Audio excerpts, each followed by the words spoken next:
La BD, toujours. J'ai toujours dessiné, j'ai toujours connecté ça à la BD. Ça a été, je crois que c'est complètement culturel, c'est-à-dire que j'ai découvert le dessin par la bande dessinée et par cette dimension parallèle qui était les Beaux-Arts, mais qui était extrêmement lointaine. Pour moi, le dessin, c'était les Tuniques Bleues, Franquin et les X-Men, en gros. Hein. Donc j'ai appris à dessiner par cette école-là. Et puis progressivement, au fur et à mesure qu'on affine son regard, on va chercher de plus en plus large et on découvre des tas de choses. Mais la BD a toujours été, pour moi, connectée directement à la pratique du dessin, implicitement. Moi, en fait, ça a commencé plus tard. J'ai beaucoup lu de BD étant enfant, mais je n'arrivais pas à imaginer une seconde que j'en ferais mon métier. Donc j'écrivais un peu, j'inventais beaucoup d'histoires depuis que j'étais enfant, mais comme ça, comme tous les gamins qui se racontent des histoires. Et j'ai fait à un moment 2 rencontres, l'une qui était d'Alex Alice, l'autre qui était de Mathieu, juste à ma droite. Et ces 2 rencontres qui ont été déterminantes dans le fait de me dire que mais si en fait c'est possible, et ce rêve absolu, ce qui était même l'ordre du fantasme en fait, pouvait devenir réalité. Et donc ça a commencé sérieusement à travailler littéralement l'écriture vers 20 ans. Alors je crois qu'il y a une présentation, il y a une présentation à mon avis à faire en 2 points, qui est dans son fond et dans sa forme. Alors le fond de l'histoire, c'est évidemment la suite, une suite imaginaire par définition de L'Île au trésor de Stevenson. Le roman de départ se termine par une ouverture, puisque Lon John s'en va, on ne sait pas trop ce qu'il devient. Et au départ, c'est vrai que je suis parti de l'idée que j'avais envie de retrouver ce personnage, de retrouver cet univers, et de retrouver ce ton pour, d'abord, d'une part, lui rendre hommage, et d'un autre côté, essayer de recréer d'une certaine façon ce plaisir de la très grande aventure, prise au premier degré, telle qu'on pouvait la voir dans les années, on va dire, de 40 à 70. Et après, il y a la forme. Je te laisse répondre peut-être sur le projet en tant que forme. Sur les pirates, c'est marrant parce que ça fait partie de ces grandes mythologies d'aventure. Il y en a d'autres, mais comme le western, qui ont traversé un petit peu le siècle avec des grandes périodes de brillance et des périodes de creux absolus. Alors on peut faire des parallèles par rapport aux grandes époques qui sont plus ou moins solaires. Il y a des genres qui profitent très bien des deux. Et pour moi, le pirate est quelque chose, selon mon regard, qui profite très bien d'un aspect un petit peu tourmenté. C'est-à-dire que pourquoi est-ce que ça m'a plu de partir sur Long John Silver, en fait, qui était vraiment une idée de Xavier à la base. C'est que je m'étais jamais frotté tellement au mythe des pirates. Mais par contre, quand on réfléchit à ce que c'est que le pirate, l'époque à laquelle ça se passait, la vision du monde qu'ils avaient, c'est un vecteur incroyable de récit. C'est-à-dire qu'un pirate, par définition, est en danger permanent, parce qu'il refuse de suivre les règles de la société, parce que c'est un outcast, parce qu'il décide de faire sa vie exactement comme il l'entend. Et donc déjà, le postulat dramaturgique du pirate, face à une société grandissante qui conquiert le monde, etc., et lui qui se débrouille pour essayer de régrappiller des richesses, faire croire qu'il est très fort et faire croire qu'il a choisi cette vie et qu'il l'assume pleinement en assumant totalement les conséquences, etc. C'est vraiment dès le départ, on prend un pirate avec son look, avec son esthétique, l'état émotionnel dans lequel il est, les dangers qu'il va affronter, les dangers qu'il va faire subir aux autres, sont déjà un état de crise permanent en fait.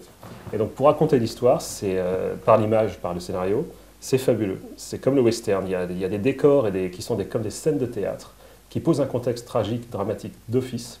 Et c'est ça que j'aime dans le pirate. On peut aussi le traiter de manière beaucoup plus fantaisiste, et je le comprends. Mais moi, ce que j'aime là-dedans, c'est l'aspect épique et romanesque du pirate. Donc, et comme Xavier a aussi un style d'écriture qui est tout à fait classique et romanesque d'office, il suffit de lire ses productions pour s'en rendre compte, je sentais que ça allait matcher là-dessus, et qu'on allait avoir des choses à dire avec ce thème-là. Il y a une notion de romanesque tout simplement parce que ce qu'ils font n'est pas motivé par la raison en fait. Bien sûr qu'on pourrait s'arrêter à l'or, mais l'or en général les pirates, soit ils le dilapident dans la seconde, soit ils l'enterrent sous le sable. Donc de toute façon, l'or est une fausse motivation. Ce qui intéresse ces gens, c'est profiter de la vie, profiter d'une vie de liberté et se recréer leur propre vie. Donc c'est romanesque dans le sens où c'est pas rationnel et pragmatique. Donc c'est ça qui les rend totalement fantasmants. Et ce qui les rend encore plus fantasmants, c'est que c'est des personnages qui se créent leur propre monde au sein d'une société qui est quand même, on le voit dès le départ dans la série, très cadrée, avec ses règles, ses us et coutumes. Conquérante. Voilà, et eux ne veulent pas de ces sociétés, ils ont leurs propres règles, leur propre fonctionnement. Et je pense qu'on s'est sentis assez proches tous les deux assez rapidement de ces personnages, pour ça. Les personnages, ce qui est assez amusant, somme toute, c'est sans s'en rendre compte, au départ, parce que maintenant il y a 2 albums, on est en train de faire le 3e, donc on commence à avoir un peu de recul par rapport à eux, mais c'est amusant de voir en fait comment, en tout cas sans le contrôler, il me semble, on a tous les deux mis énormément ça va paraître un peu égocentrique, mais un peu de nous dans ces personnages. Je crois que Mathieu a littéralement volé Long John Silver. Voilà, il est à côté de moi, Long John Silver. Et voilà, et c'est ce qui fait que finalement on s'est beaucoup amusé à les faire se rencontrer, puisque comme on avait à la limite notre propre... Qui as-tu volé? Moi je pense que moi je me suis un peu certainement mis dans ce brave docteur Livesey qui est quand même un peu dépassé par la situation, et sans doute sans m'en rendre compte dans la position aussi du capitaine Hastings qui termine assez mal ce deuxième album, mais alors que moi ça va, je le vis encore très bien. Mais il y a eu ça, c'est-à-dire que je pense que rarement, en tout cas, dans nos bouquins respectifs, on a mis autant en abîme notre histoire et notre amitié et ce que vivaient nos personnages. Voilà, donc on peut en dire ça. Après, ce sont tous des personnages qui sont des icônes au départ, des figures mythiques de la piraterie, et auquel on essaye de donner une dimension simplement qui nous est plus personnelle pour pas simplement reprendre un cliché qui a déjà été vu 30 fois. Il y a beaucoup de choses à raconter vis-à-vis d'elle. C'est un personnage intriguant, c'est-à-dire qu'on voit sur le... Enfin, après, on va pas révéler les choses par rapport à la suite, mais c'est vrai que c'est un personnage qui a... Un pirate se définit par son audace et la capacité qu'il a à abattre un 78 canons avec une chaloupe ou une barcasse, et la capacité qu'il a à voler dans les codes et à dire quelque part « je vous emmerde, moi avec mes moyens, j'arriverai à faire mieux que vous ». Et moi, c'est ma théorie personnelle, mais je pense que c'est important dans la façon dont leurs rapports vont se lier. Le jour où cette Lady Hastings, pour des raisons qui sont les siennes, valables ou pas valables à chacun de voir, se pointe dans cette auberge et dit à Long John Silver, j'ai besoin de vous maintenant. C'est une femme, elle se pointe dans une taverne vraiment extrêmement masculine, au-delà du viril, et elle se pointe et elle dit, bon les mecs, du calme, silence, maintenant vous allez faire comme je vous dis, j'ai une super idée. Et on le voit, moi j'ai fait un dessin, vraiment on l'avait prévu, où Long John, pendant qu'il est en train d'emmerdificoter ses hommes, etc., il est tranquille, il est en train de regarder ses mains, et il se dit, bordel, mais qu'est-ce qu'elle est en train de faire là? Est-ce que c'est un accident? Est-ce que c'est juste une pauvre conne qui se pointe là et qui a une audace invraisemblable? Ou est-ce qu'il y a vraiment quelque chose? Et en fait, depuis le début, il la regarde du coin de l'œil en se disant, est-ce que cette nana est vraiment en train de symboliser, en gros, la deuxième grande révolution qui va y avoir lieu, bon, encore pas tout de suite, mais quelques années plus tard, à savoir voilà, la condition féminine qui va se relever et qui va dire, oula, voilà, ça ne se passe pas uniquement parce qu'elle est opprimée parfois par son mari, elle doit vivre d'une manière et pas d'une autre, etc. Elle l'accepte ou elle le refuse. Bon, clairement, elle le refuse. Alors, est-ce que c'est un tempérament ou est-ce que c'est juste une préfiguration de ça? Et lui, ça l'intéresse parce qu'il sent déjà vieillissant que la piraterie est morte. À cette époque-là, c'est déjà la fin.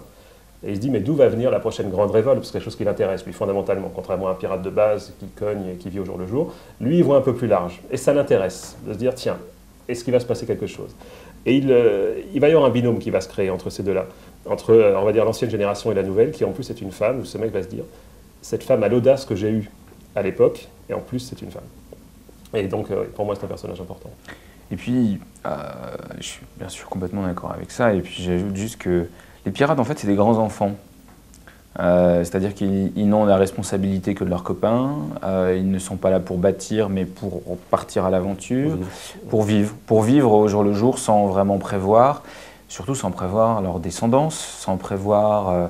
le lecteur sait, les pirates ne le savent pas, mais le lecteur sait, lui, que Vivian Hastings est enceinte, et c'est évidemment pas anodin, et donc, en fait, c'est vraiment l'arrivée presque d'enfants dont on dirait aujourd'hui qu'ils sont victimes du syndrome de Peter Pan, vous savez, des tanguis longue durée, on va dire, qui tout d'un coup voient apparaître une femme qui leur ressemble pas mal, mais enfin leur dit, bon allez, maintenant on passe aux choses sérieuses. Et bien sûr que c'est au cœur de l'histoire. En fait, on a mis en place un groupe de personnages qui ont tous, in fine, des valeurs fondamentales différentes. On a Long John Silver donc, qui a mis en place une forme de volonté libertaire, un docteur Livesey qui, somme toute, est un bourgeois, une Lady Vivian Hastings qui, elle, va partir pour une forme elle aussi, on va dire, de liberté, et en même temps qui a un enfant, et c'est ce que ça ne va pas basculer dans son sens des valeurs, on verra. Et enfin, le capitaine Hastings, qui, lui, était pour l'ordre, la société, dans en fait, sa discipline. Donc on avait vraiment les 4 grandes valeurs sur lesquelles en fait, tout le monde hésite depuis toujours, et où aujourd'hui les gens continuent à hésiter. Et ces gens-là sont dans une course, et on va voir, c'est limite, on va voir quelle voiture va arriver en premier. En fonction des contextes, lequel prend l'avantage, lequel dégringole, quel système tient par rapport à telle situation, etc. C'est amusant de traiter ça. D'où l'intérêt de l'aventure, c'est-à-dire que comme on projette les gens dans des contextes absolument extrêmes, On voit comment la rigueur absolue et la foi dans une vérité tient parfaitement dans un schéma organisé et se casse la gueule dès que ça commence à être chaotique et où on ne peut plus prévoir le lendemain. Au contraire, ceux qui n'ont jamais pu construire ou prévoir les choses à long terme s'arrangent absolument du quotidien et savent parfaitement comment gérer ça. C'est amusant. On sort les gens de leur contexte et on voit ce qui s'y passe. Donc ça, c'est